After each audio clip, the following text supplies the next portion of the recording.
Nous sommes dans la continuité de notre message. L'homme de bien a disparu du pays. Dieu veut des hommes du bien. Et une nation pour s'élever, il faut des hommes de bien. Mais quand il n'y a plus l'homme de bien, c'est la fumée dans les yeux, c'est du vinaigre aux dents et ça n'arrange personne, absolument personne. Nous avions lu Michée 7, le verset 2, le verset 3 dans les autres séquences. Aujourd'hui, nous lisons le verset 4. Dieu continuant à parler de l'homme de bien qui a disparu du pays et détaillant ce que font les méchants.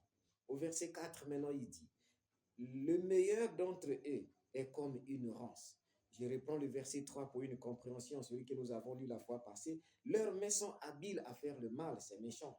Le prince a des exigences, le juste réclame un salaire, le grand manifeste son avidité et ils font ainsi cause commune. Verset 4, donc, le meilleur d'entre eux est comme une rance. Ceux-là qu'on pense qu'ils sont meilleurs là, la Bible dit, il est comme une rance. C'est parce qu'on ne voit pas ce qu'ils font.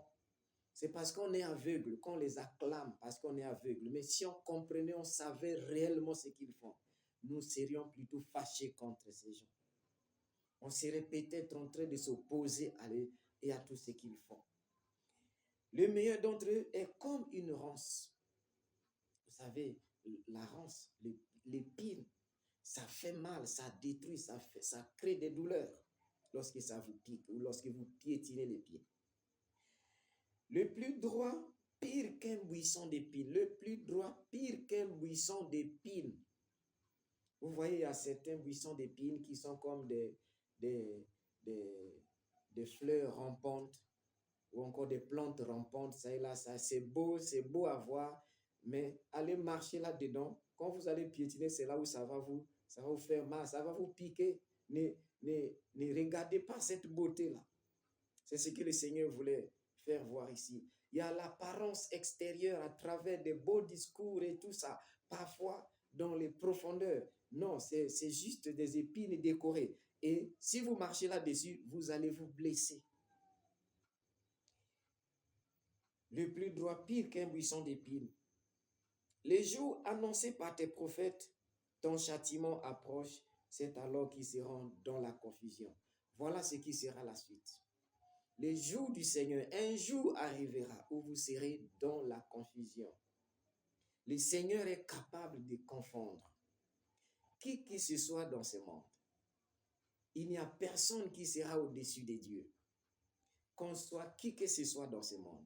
Dieu, il est l'Éternel. Nous sommes des passagers sur la terre. Les jours annoncés par tes prophètes arrivent, ton châtiment approche. Ton châtiment approche. Le Seigneur châtiera, finit par châtier. Et il faut faire attention à cela. Ce que vous faites, c'est une sémence. La Bible dit, tout ce qu'un homme aura sémé, il le moissonnera, car on ne se moque pas de Dieu. Vous sémez le mal, mais dans la joie. Vous sémez le mal dans l'ambiance. Vous sémez le mal dans l'allégresse. Même si vous ne le moissonnez pas, vos descendants vont le moissonner. Vos descendants moissonneront avec larmes aux yeux. Vos descendants moissonneront dans des grincements des dents, des douleurs, parce qu'ils vont souffrir de ce que vous avez sémé. On ne se moque pas de Dieu. Ce qu'un homme aura sémé, il le moissonnera. C'est pourquoi le Seigneur vous appelle à la repentance. Le Seigneur vous aime. Le Seigneur veut de votre salut. Venez à lui. Cherchez-le de tout votre cœur et pratiquez sa parole. Pratiquez ses commandements. Vous verrez sa gloire. Vous verrez la bénédiction. Qu'est-ce qui manque pour que les choses se développent dans nos nations? Qu'est-ce qui manque? Est-ce que ce sont les intelligences qui manquent? Je ne pense pas. Est-ce que ce sont des politiciens dignes qui nous manquent? Je ne pense pas. Mais qu'est-ce qui manque alors pour qu'on soit toujours en train de tourner en rond? De lutter contre la même chose pendant des années ou peut-être pendant des siècles. On lutte contre la même chose. Qu'est-ce qui ne va pas réellement? L'homme de bien a disparu du pays.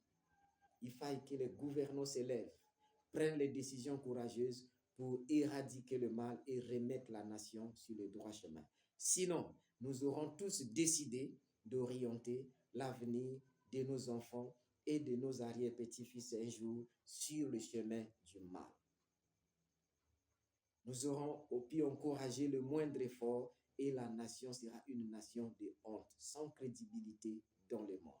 Le Seigneur vous aime et vous appelle à la repentance pour le bien-être de la nation et de chacun des habitants de la nation.